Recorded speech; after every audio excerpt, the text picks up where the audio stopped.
A noite em Salvador parecia sufocante.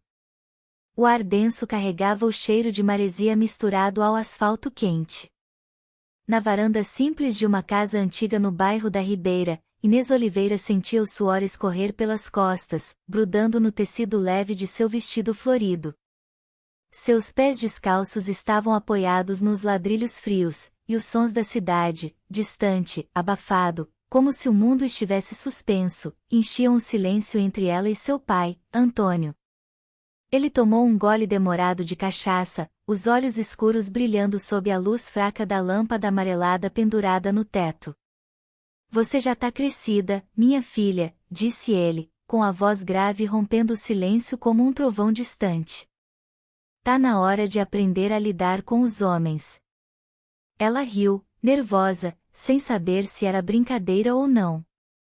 O olhar dele, porém, permanecia firme.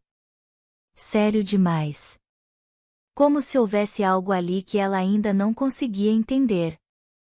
Desde que perderam a mãe, eram só os dois. Viviam de lembranças, silêncio e uma rotina previsível que, apesar de tudo, ainda oferecia segurança. Eu sei me cuidar, pai, murmurou ela, mexendo nas pontas do cabelo cacheado.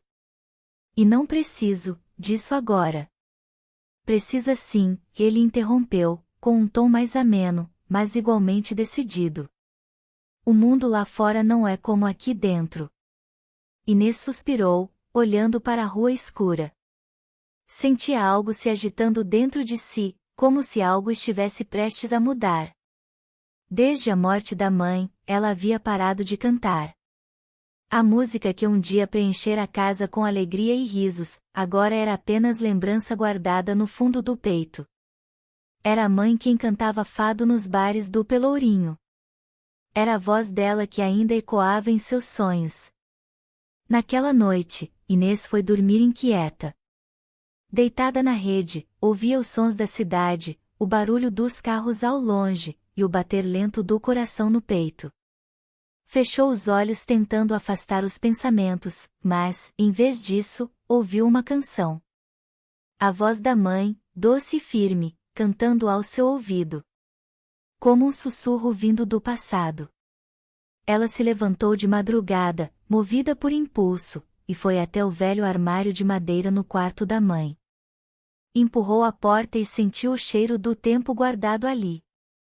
Roupas, fotos, partituras antigas. Seus dedos tocaram uma caixa azul. Dentro dela, uma carta, com a caligrafia conhecida. Minha filha, um dia sua voz vai doer, mas depois, vai curar. Inês apertou os olhos. O coração acelerava. Pela primeira vez em anos, sentiu vontade de cantar. Não por saudade, mas por necessidade. Era como se aquela dor finalmente tivesse se transformado em semente. Na manhã seguinte, ela saiu sozinha. Pegou o ônibus até o centro e caminhou até a praça onde músicos de rua se apresentavam. Seu violão, empoeirado e desafinado, estava nas costas. Sentou-se em um canto, observando, ouvindo. E quando ninguém esperava, ela começou a tocar. Sua voz era trêmula no início, mas depois foi se fortalecendo. Algumas pessoas pararam para ouvir. Um homem de camisa branca e olhos claros a observava de longe, parado, com os braços cruzados. Ela não o reconheceu, ainda. Quando terminou, alguém bateu palmas. A multidão aplaudia discretamente. Mas foi o olhar daquele homem que ficou em sua mente durante todo o caminho de volta. Ela não sabia quem ele era. Nem porque sentiu um arrepio ao vê-lo. Mas algo dizia que o que começou naquela manhã, era apenas o primeiro acorde. Os dias em Salvador seguiam abafados, com o céu turvo e o vento salgado vindo da Baía de Todos os Santos. Inês acordava cedo, mais por ansiedade do que por costume.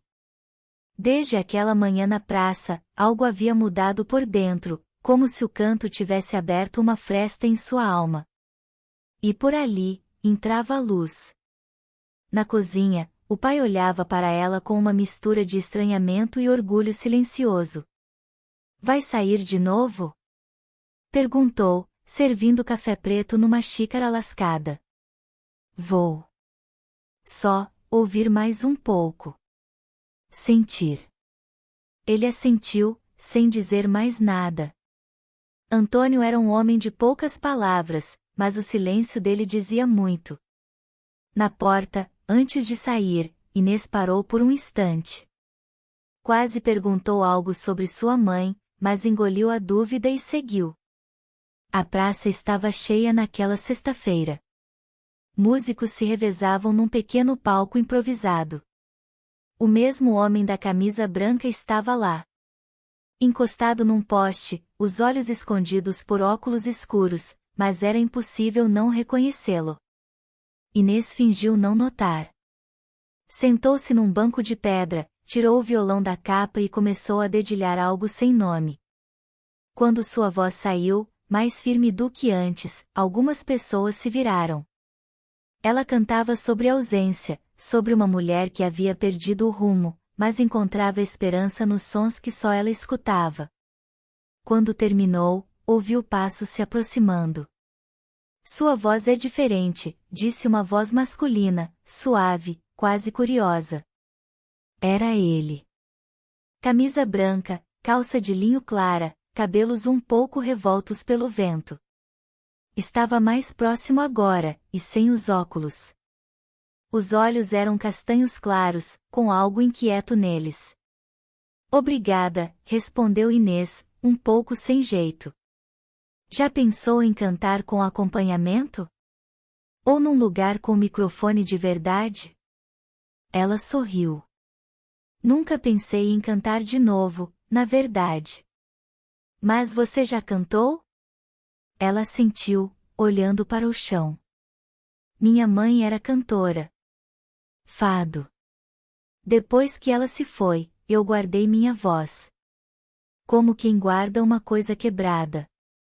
Ele se sentou ao lado dela, mas respeitando o espaço. Meu nome é Liam, disse ele, estendendo a mão. Inês. Posso fazer uma proposta? Ela arqueou as sobrancelhas. Calma, nada estranho. Eu tenho um estúdio pequeno. Trabalho com trilhas sonoras para documentários, vídeos de turismo, essas coisas. Às vezes gravo vozes diferentes. A sua me tocou. Inês hesitou. Você nem me conhece. E mesmo assim me emocionei. Isso não acontece com qualquer voz. Ela não sabia o que responder. Parte dela queria fugir. Outra parte, queria ouvir o que mais aquela voz tinha a dizer. Me dá até domingo para pensar, disse, por fim. Liam sorriu. Levantou-se. Combinado. Domingo. Estarei aqui de novo. Naquela noite, Inês não conseguia dormir.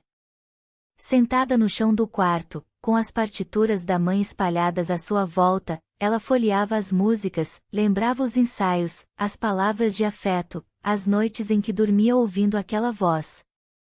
Em meio às folhas amareladas, encontrou algo que nunca tinha visto, uma foto da mãe em pé num pequeno palco, ao lado de um homem com camisa branca. O mesmo olhar, o mesmo tipo de sorriso. O mesmo mistério. No verso da foto, escrito com a caligrafia da mãe. Confie no que faz teu coração tremer, minha menina. No domingo, o céu estava nublado. Inês caminhou até a praça com o coração acelerado. Liam já a esperava, sentado no mesmo banco, violão no colo. Pronta? Ela não respondeu. Apenas sentou-se ao lado dele, pegou o próprio instrumento e começou a tocar. Quando suas vozes se encontraram, o mundo ao redor pareceu desacelerar. Era como se a música abrisse um espaço onde só eles existiam. Ela não sabia o que aquilo significava ainda, mas pela primeira vez, quis descobrir. No fim, Liam olhou para ela com olhos brilhantes.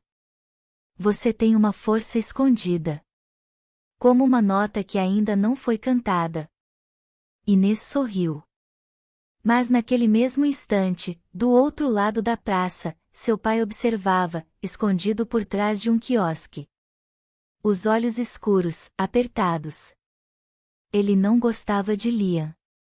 E carregava em si segredos que nem Inês ousava imaginar. E nessa sentiu seu coração bater mais rápido quando seus olhares se encontraram. Liam estava perto, e sua presença fazia com que ela se sentisse ao mesmo tempo calma e agitada. Ela percebeu que entre eles crescia uma conexão invisível, e quanto mais tempo passavam juntos, mais forte esse sentimento ficava. Sabe, às vezes eu sinto que já nos conhecemos há muito tempo, disse Liam, se aproximando mais. E Nessa olhou para ele com surpresa. Ela também sentia essa conexão, mas ainda não estava pronta para abrir seus sentimentos. Ela sorriu nervosamente e deu um pequeno passo para trás, mas não conseguiu evitar olhar para suas mãos, tão próximas de seu corpo. Eu nunca imaginei que poderia crescer tanto, pensou ela, sentindo seu coração bater forte no peito. Ela não conseguia explicar porquê, mas naquele momento tudo havia mudado. Liam se aproximou ainda mais, e entre eles surgiu um breve silêncio, mas tão intenso que parecia que cada movimento, cada olhar, tinha um significado. E Nessa sentiu sua mente ficar confusa. Ela encontrou novamente seu olhar e percebeu como ele se inclinou ligeiramente em direção a ela, e sua respiração ficou pesada. Posso tocar, se me aproximar mais? Essa pergunta surgiu instantaneamente em sua mente.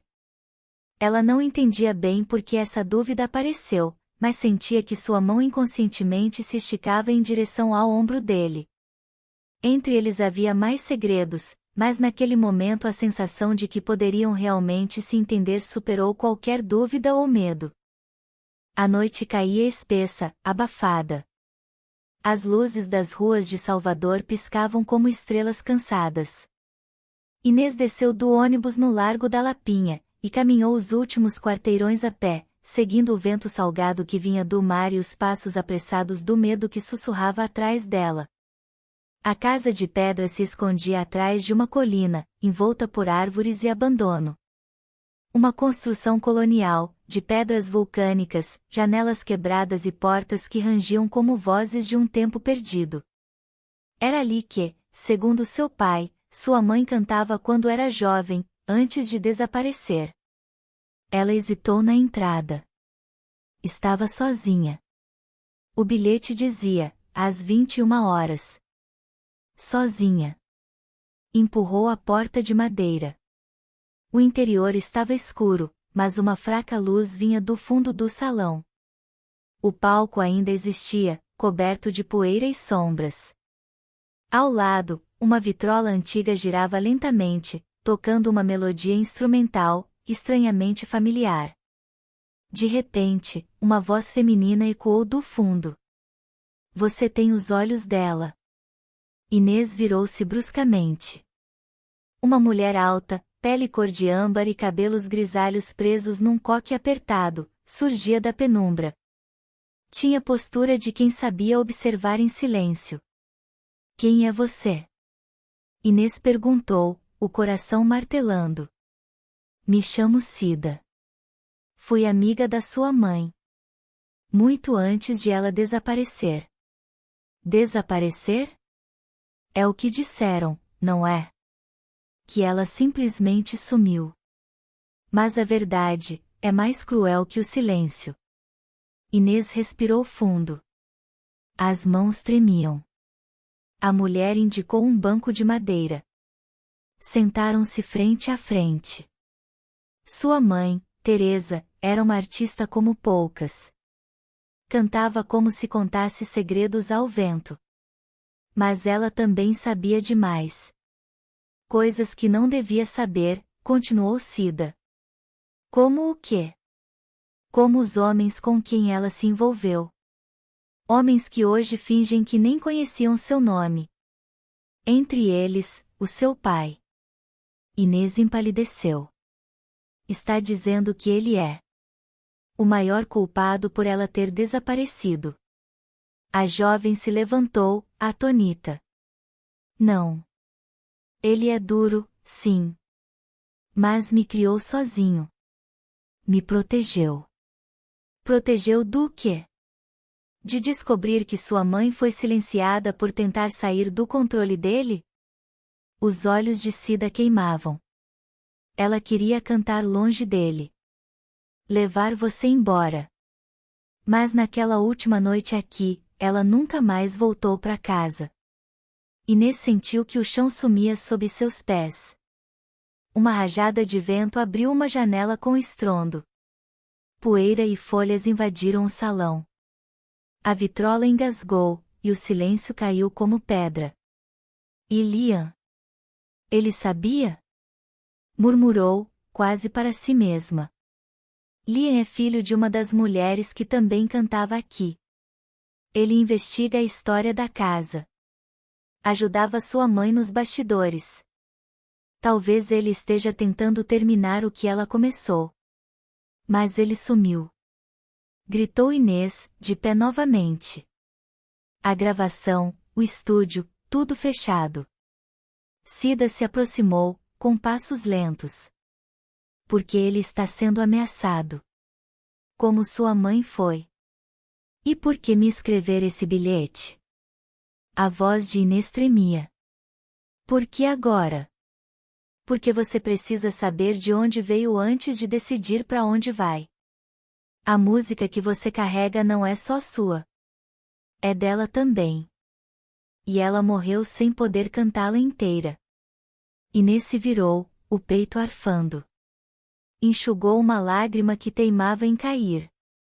Caminhou até o palco, subiu os degraus gastos. Ficou ali, imóvel, olhando para as poltronas vazias, para as sombras do teto. Posso cantar aqui? Cida assentiu. A casa não ouve uma voz de verdade há mais de 20 anos. Ela vai reconhecer você. Inês fechou os olhos. Inspirou. E cantou. A mesma melodia que gravou com Liam. Mas agora, cada verso parecia mais profundo, mais forte, mais dela. Como se, por fim, estivesse devolvendo à mãe uma história que nunca pôde terminar. A última nota ecoou pelas paredes. Silêncio. Mas, então, de uma fresta na parede lateral, surgiu uma figura. Um vulto masculino. Inês deu um passo para trás. Quem está aí? A silhueta se aproximou, revelando-se à luz da lua. Era Liam. Mas seu rosto estava machucado. Um corte no supercílio, sangue seco na camisa. Eu tentei avisar. Mas eles vieram antes, disse, com voz fraca. O que aconteceu? Ele olhou para Cida. Depois para Inês. Eles sabem que você está perto demais da verdade. E vão fazer de tudo para calar você também. Inês sentiu a garganta fechar. Um calafrio percorreu sua espinha. Cida sussurrou. Agora não tem mais volta. A madrugada já se estendia pelos becos de Salvador quando Inês e Liam deixaram a casa de pedra. O céu estava pesado, e o som distante das ondas misturava-se com o silêncio denso entre os dois. Preciso te mostrar algo, disse Liam, com a voz rouca, enquanto segurava um pequeno pendrive manchado de sangue. É o que eles estavam tentando esconder. Voltaram para o estúdio improvisado de Liam, num sobrado antigo no bairro do Santo Antônio. Lá, no pequeno quarto com paredes cheias de posteres e vinis antigos, ele ligou o computador.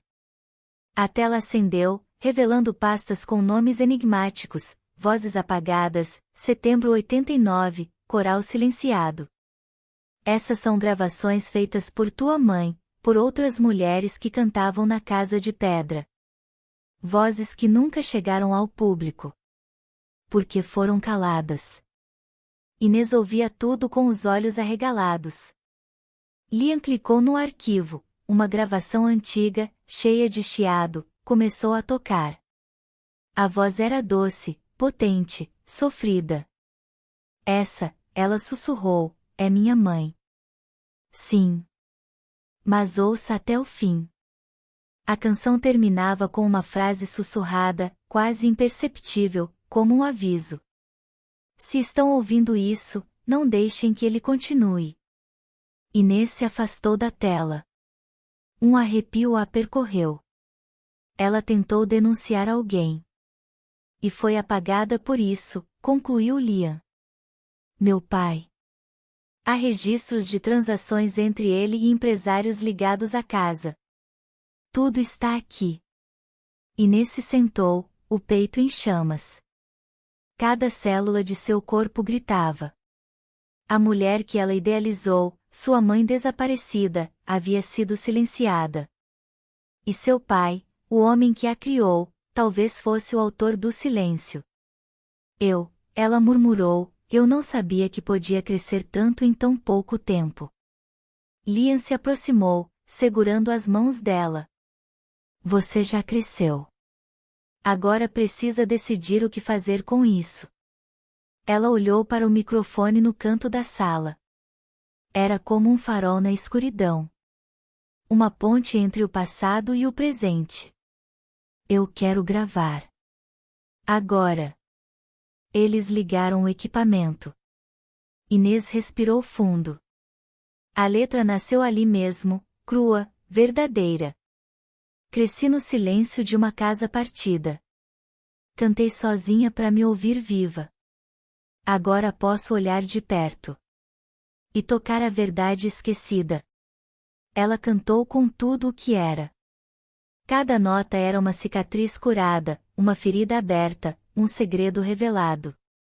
Quando terminou, a gravação ficou salva como Quando o Silêncio Canta, versão final. Horas depois, ela postou o vídeo anônimo nas redes sociais. A voz da sua mãe abria. A sua completava. Era uma denúncia, uma confissão e um recomeço. O vídeo viralizou em questão de horas. Mas com ele vieram também ameaças. No mesmo dia, quando voltou para casa, encontrou a porta entreaberta. Luzes apagadas. O silêncio ali era diferente. Cortante. Ela subiu as escadas devagar, chamando. Pai. Silêncio. No quarto, a cama estava desfeita. Sobre o travesseiro, um envelope pardo. Inês o abriu com dedos trêmulos. Dentro, apenas uma frase escrita à mão. Você encontrou a sua voz. Agora veja até onde ela te leva. No fundo do envelope, um bilhete de passagem de avião, destino, Lisboa. Inês sentou-se no chão, com lágrimas nos olhos. Liam apareceu minutos depois, ofegante. Eles sumiram com ele. A polícia está envolvida. Mas essa passagem pode ser uma fuga. Ou um convite. Um convite para quê? Liam a encarou. Para descobrir toda a verdade. Inês olhou pela janela. O sol começava a nascer, tingindo os telhados de ouro. Um novo dia nascia com ele. Mas o que viria agora, ninguém podia prever. Ela sorriu com amargura e sussurrou. O silêncio cantou. Agora é minha vez de gritar. Fim. Obrigado por estar conosco no canal Na Armadilha dos Desejos. Inscreva-se, curta e não perca novas histórias.